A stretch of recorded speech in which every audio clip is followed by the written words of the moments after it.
Okay, and I have a bunch of other things that from college back at home. I couldn't pack them up to get them here, and there's probably some of them that I don't have now. There was a class that I had, I think it was called Humanities, where we used to, where we were learning Greek letters, and we used this site to that we would type in our name, and I think we could print it out in Greek letters, and I have most of my college videotapes back in my apartment. I didn't want to have to try and haul them here, but that has a majority of the stuff that I shot and edited together from college. But so I'm glad to still have that, and a lot of it also is on my channel here. Like my Lucy projects, a Dart project, a Nature Exchange project that I did for the Dallas Zoo, animation projects, and my motion graphics class, an ADR project,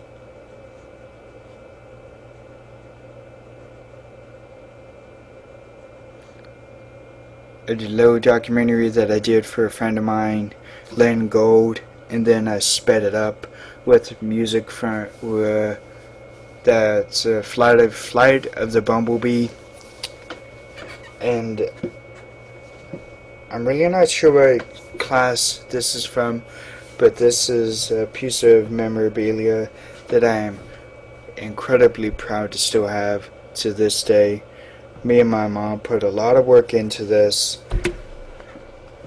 because I printed out all the pictures that are in this, and she got the paper and wrote the words on it, but I printed out all the pictures that are in this.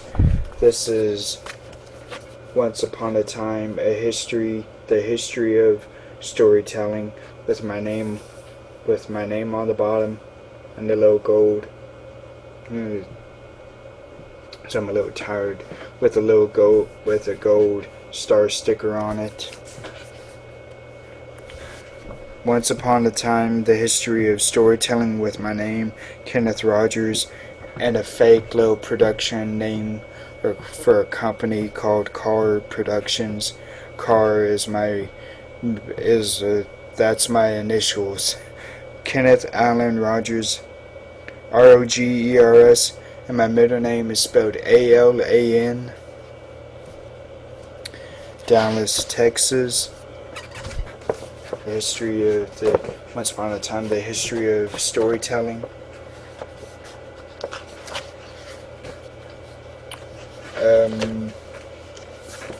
So this is long and kind of bulky. In the beginning, a man would go from town to town telling stories, with the statue on the front. Statue here. I'm going to be hitting the microphone a lot.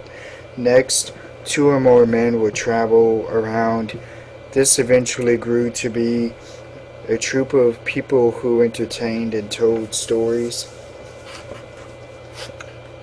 Two men right here.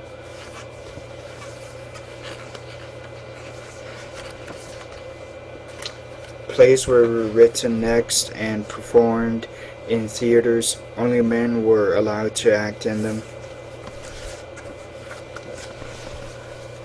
2 pictures of theaters here.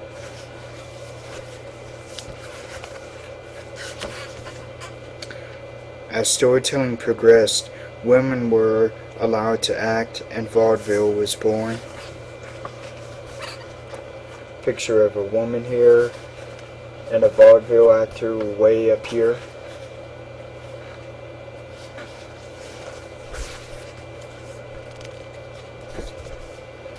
Broadway came next. There's a good picture of a Broadway play.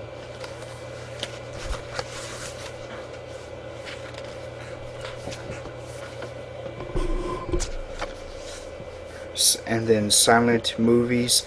Not everyone could go to New York and Broadway,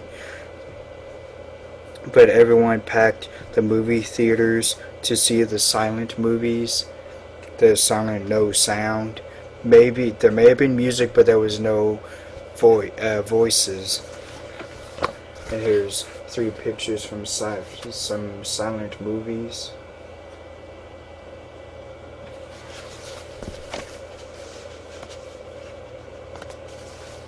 In 1929, the movies finally were able to incorporate voices. Here's 2 pictures from early movies that had voices recorded, and progress into the movies that we have today, like Dinosaur, Way Up Here, Dinosaur, Terminator 2, How the Grinch Stole Christmas, directed by Ron Howard, and then Gladiator by Ridley Scott. This is a page that I'm really proud of because I scanned every one of these from the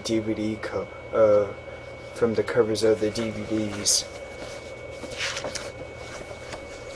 And the works consulted were that I had a class where every paper and everything that we did had to have a works consulted page.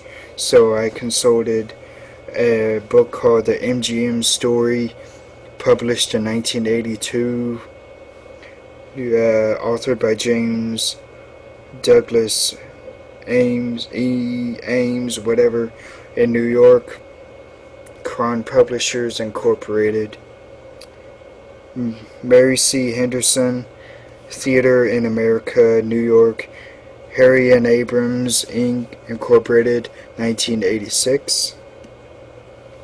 Clive Hirschborn, The Warner Brothers Story, New York, Cron Publishers Incorporated, 1979.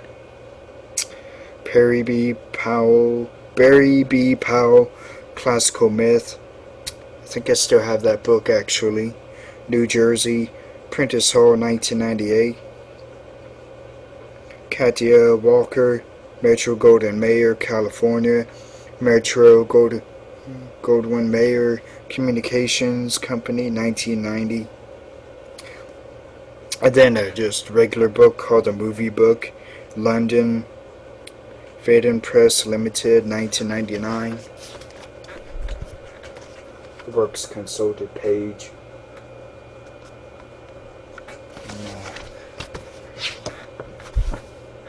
So this is a book I am really proud to talk about. This is an important piece of memorabilia for me.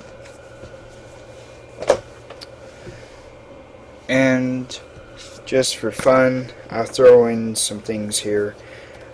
I'm a huge fan of the Generation 1 Transformers cartoon, and I got 2 seasons of it on DVD. Just first season 1 and then the first part of season 2. So I got Megatron here. These are film cells. Megatron holding the Energon cube. Ravage running away with an explosion behind him. Starscream and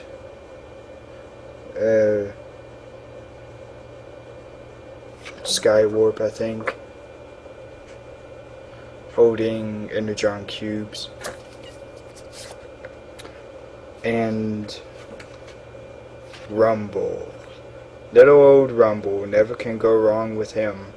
I wish he would show up in a movie, in one of the live action movies. Rumble being angry. I think this is from The Ultimate Doom or something. And then this is a cell from the DVD of the movie. I like this. Optimus Prime and